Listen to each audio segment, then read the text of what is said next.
And shame is an emotion that often we don't want to feel at all. You know, it's something, you think about it. How many times in the past, if you had to rate the emotions you feel from your past and the events you feel from your past, often it's the shame-based ones that are the most prominent in your soul.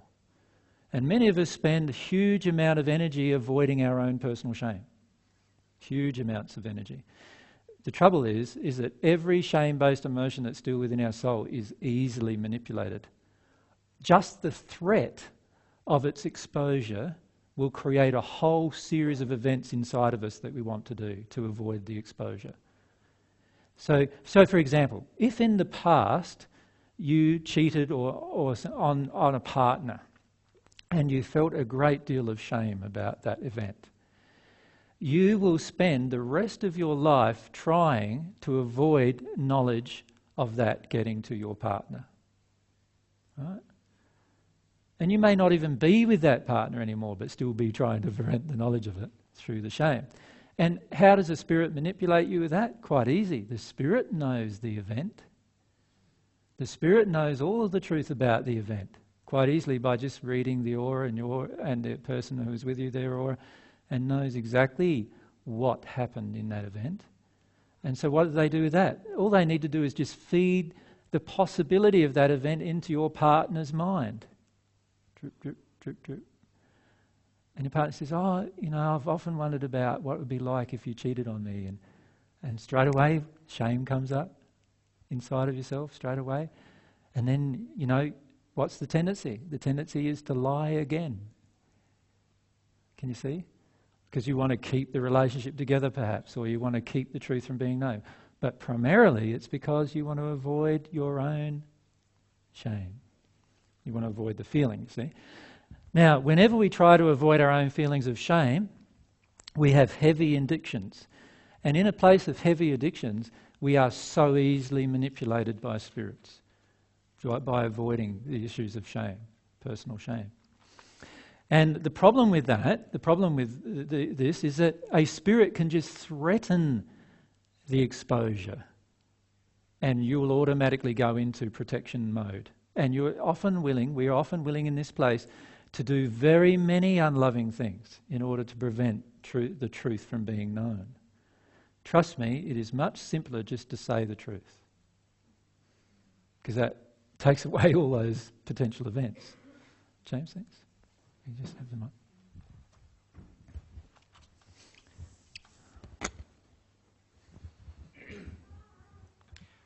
I've spoken to a number of spirits who are in a dark place and in deep shame, and feel they're so afraid of their shame that they would rather stay where they are than look at it, and they don't want God to know about what it is they're ashamed of.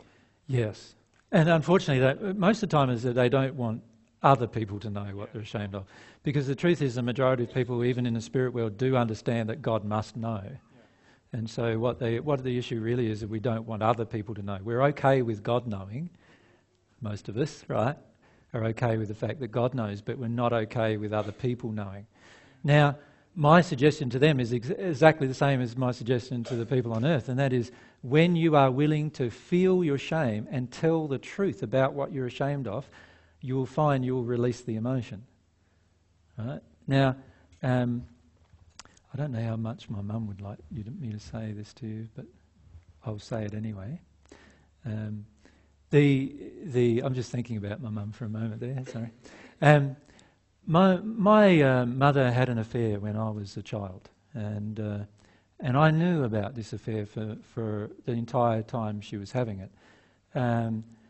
But she thought she'd covered it over from the whole family. My younger brother, Joel, his name was the result of the affair. And my mum had deep shame about it. So deep was her shame that she was actually willing from that moment on to be controlled by my father in order to avoid the shame. So if Dad said to her, go to bed, she'd get up and go to bed. Right? Now, when I first talked about this with her, she was so ashamed that she cried for an entire week. Right? She just cried for the entire week. She was bedridden for the entire week in shame. But from that moment on, she learnt how to no longer live in her shame because she'd released some of the emotions. Does that make sense? And so she was, and while she might not be willing to speak openly about it now, she was certainly far more open about it now than ever before, and as a result is far less easily manipulated by the externals of the event. And that's the beauty of dealing with your shame. Dealing with your shame, you'll find, is one of the most freeing parts of your life. When you actually speak what you're ashamed of, and this goes right down to even your deepest, darkest sexual desires, speaking what you're ashamed of, because most of it, a lot of our shame is result of sexual projections in our life. And when you allow yourself to speak of that freely, you actually become very free because you deal with the emotions of why you were so afraid. And ironically, in that point, now that you don't have the shame anymore and you've spoken openly, how hard is it for somebody to manipulate you in another area?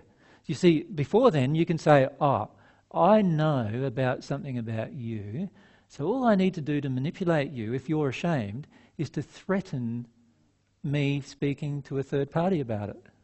That's all I've got to do. And you will almost, this is how bribery occurs. Right? Most bribery is by actually hooking into people's shame, and then you can do anything. You can extort money from them for a long, long period of time if you want, right? Until they get sick of it and they realise the shame wasn't worth it, right? And this is what happens, is often all of these emotions are not worth it, but what we finish up doing is we're protecting them, and particularly our shame is a big one. We're protecting our shame so much that we spend all of our life invested in protecting the shame, and ironically, now we are easily manipulated by all external events relating to the shame, right? So can you see it's just a matter of speaking the truth, and all of a sudden anything we're ashamed of will have to be felt, and as soon as that happens, we start moving forward again, right? If we go over there and then over there. If a microphone that way. And then a microphone there. Does that truth have to be exposed to who you betrayed? The truth has to be exposed to the world, which surely would include the person you've betrayed. Okay. Can you see that? Can you see that the moment you pass, and this is one of the traumas of passing, the moment you pass, every single thing you've ever done is going to be available to every single person who's already passed. Every single person who comes up to you and meets you is automatically going to see every single thing you've done your entire life. Everything. Everything. Right? Now you imagine if you haven't got used to that emotion before you passed, what that's going to feel like at the time you pass. Can you see how hard that would be? So can you see why many spirits who pass just want to shrink in a ball and go into a corner and stay by themselves for much of their life? They're so ashamed about a lot of their life that they actually want to stay in a corner away from people for the rest of their life. And much hardship in the spirit world in the first sphere occurs because people are not willing to address their shame. Yep. Now, if you're willing to address your shame, you're willing to address it openly. That includes the person that you've betrayed if you've betrayed somebody. Does that make sense? There is a lot of power in this, both for you and for them. If you release it, you will no longer be carrying it around, and ironically, in that moment, you are no longer able to be manipulated. How easy is it for you to live in truth when you're no longer in your shame? It's a lot easier, isn't it? Like, somebody comes up to you, I heard that you belted your son 21 times in a row. Yeah, I did. We're going to put you in jail because of that. No worries.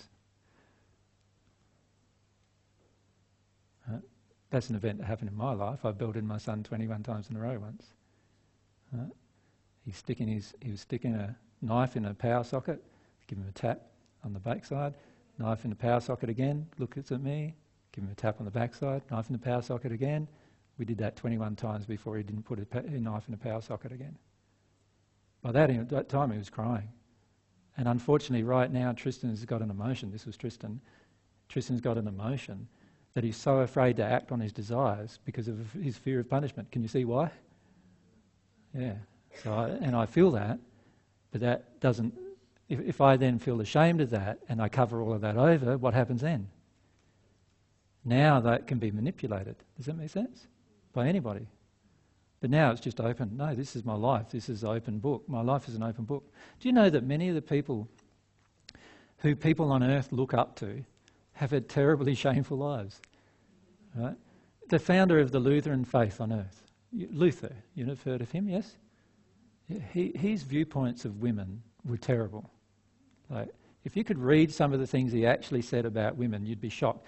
In fact, I doubt whether there'd be many Lutherans today, women Lutherans today, who actually wanted to remain a Lutheran if they read what Luther himself had said about women. Now, he is one of my celestial friends. We've spoken on many occasions, right? But that doesn't change the fact that he did these things on earth. And now he's not ashamed of them because he's had to work his way through all the emotions that caused him to do that. Does that make sense?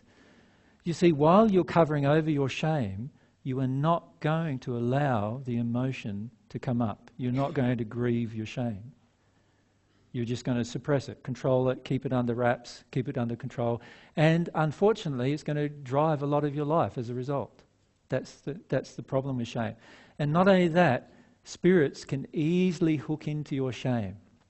So for example, let's say as a woman, there is much sexual shame in women generally, right? And it's very easy to manipulate from a spirit's perspective, right? All you do is you have a man walking along the road who you drop a thought into, this is the spirit, drop a thought in, that woman's sexually attractive and I projected her sexually. So I might even whistle at her, right? And look at her and say, and make some comments about her sexual appearance sexually, right? Most women under those circumstances will go into a rage. Right? Many women will go into a rage from that event. Why? Because they are ashamed at some level. Right? That's why the whole event happened. Because the spirit noticed their shame and thought, bit of fun going on here. Right? And off they go. It's so easy to manipulate. And in that moment, the woman going into a rage now just degraded her own soul condition. Right? Now, I'm not saying the man didn't as well, but I'm saying if you're the woman on the divine love path, surely you don't want to degrade your soul condition just by getting into a rage about an event. But your shame is a very easy way to actually have that happen. And if you're not prepared to deal with your shame, and let's generally in our lives we have shames, more than one, right? You think about all the secrets in your family. Every one of them is somebody's shame. And every one of them is so easy to manipulate, so easy to control. In your own families, in the past, your historical families, in the past, many people have made even decisions to kill another person in order for an event not to become known. Right? That's how powerfully manipulated we are with shame. We will even make decisions to stop the mouth of a person who is willing to expose us.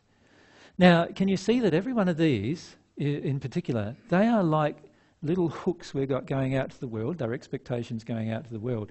And as a result of that, now there are projections coming back to us that will fulfill them in some way or expose them in some way, and we will then work very, very hard in order to prevent them from occurring. So can you see a lot of your life is spent avoiding your fear rather than allowing and going into your fears. So why do you think we have a nice, comfortable home? For most of us, it's because we don't like discomfort, which is actually a fear. Why are we uncomfortable in the bush?